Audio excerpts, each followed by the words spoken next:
Everybody, and tonight I'm going to be reviewing Friday the 13th, Part 3. So, it's obviously not Friday the 13th by the making of this video, but every year I'm reviewing the Friday the 13th movies, and so, continuing the saga, I'm starting with Part 3. So, the last movie was where a group of kids are hanging out at the same, camp that the last characters went in the first movie, and they get butchered by the actual Jason Voorhees. But this time, one of the protagonists who survived, we see her story continue in Friday the 13th Part 3, where she meets a whole new group of friends at some, a frat house, I'm pretty sure. And Jason's back to cause some more murders. And this time, he puts on the hockey mask. So if you don't know, it doesn't take till the third movie for Jason to finally put on the iconic hockey mask that he wears to butcher the victims. And it actually looks super cool, like it's just a standard hockey mask. And it kind of reminds me of Casey Jones from the Ninja Turtles franchise. They also did an episode, which I reviewed on this channel, where they did like a episode that parodies Jason Voorhees, The Creep. Nice shout out to that episode. But this movie, I actually didn't mind watching it. Is it the best Friday the 13th movie? Maybe. I don't know, the first one wasn't really anything special, but like the second one was also kind of felt like the same movie. And this one also feels similar, because these movies are very formulaic.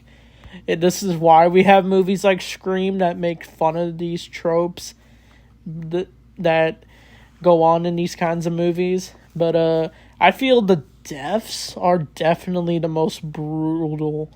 But it still has the Jason pops out of nowhere and then the person dies either off screen, or we see like the person's corpse, and it's just they're done in a very brutal way.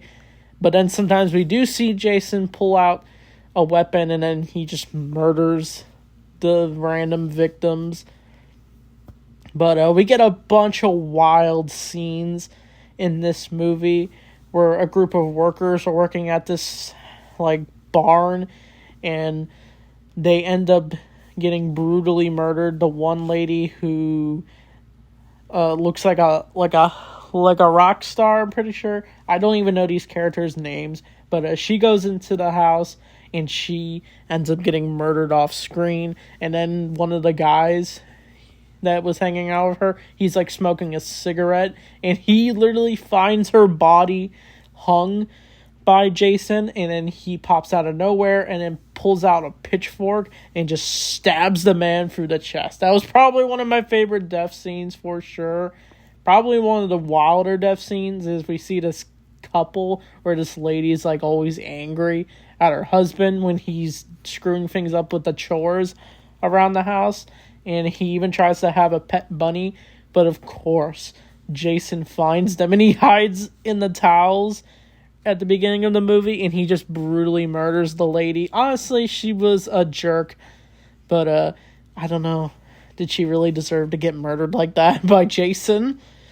But a bunch of other murders happen, and of course we can't have a Friday the 13th without having a nude scene where another couple is hanging out in their little room, and the dude's doing a handstand, and he's walking while talking to her, getting a beer, of course. And of course we see her taking a shower and she's naked. The last movie showed a full girl just full on naked swimming, but of course the lady comes out of the shower and she finds her boyfriend's dead body, who's being hung upside down while she's reading a magazine, and she gets brutally murdered next through the neck, just like how Kevin Bacon got brutally murdered in this movie.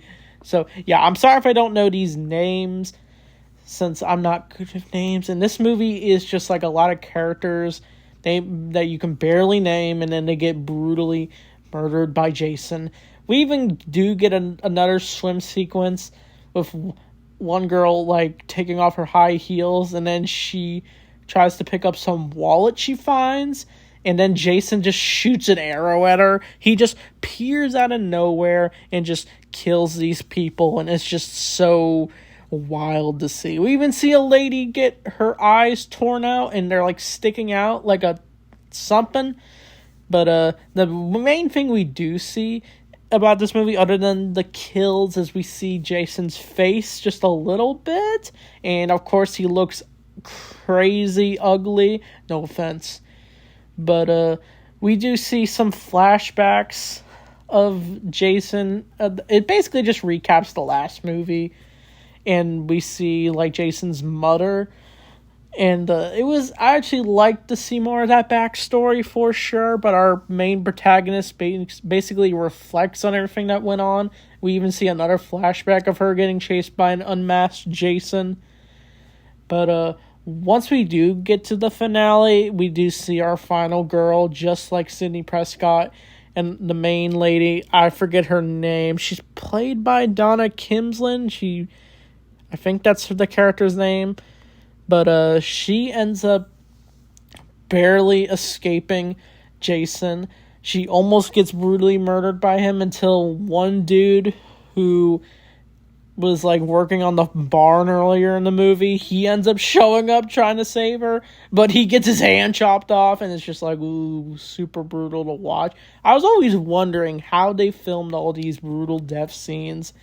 Like, I wonder how long it took to do them. But the girl's basically able to escape when her other boyfriend shows up, and he stabs Jason through the eye, I'm pretty sure, and she's able to escape. I think he also died trying to fight Jason, but she ends up going on a sailboat, and she actually has a nightmare of getting chased by Jason. And the movie ends with her, it's being revealed it's just a dream that she was attacked by Jason coming out of nowhere and all bloodied up. And we see his face full-fledged. But she gets rescued by a cop, and then I assume she returns in the fourth movie, which is called Friday the 13th, the final chapter. And Jason's, of course, revealed to be alive, of course. But who knows how he's going to come back the next movie, since we'll have to wait next year for part 4. So, Friday the 13th, it was kind of the same like the other two movies, but definitely more memorable death scenes for sure. I'd probably give this movie probably just a 6 out of 10. But my next review, I'm hesitant to review Halloween 3 since there's no Michael Myers. I feel like I just want to review the Michael Myers Halloween movies. So, be on the lookout for that for my Halloween reviews. So, anyway, thanks for watching. I'll see you all next time.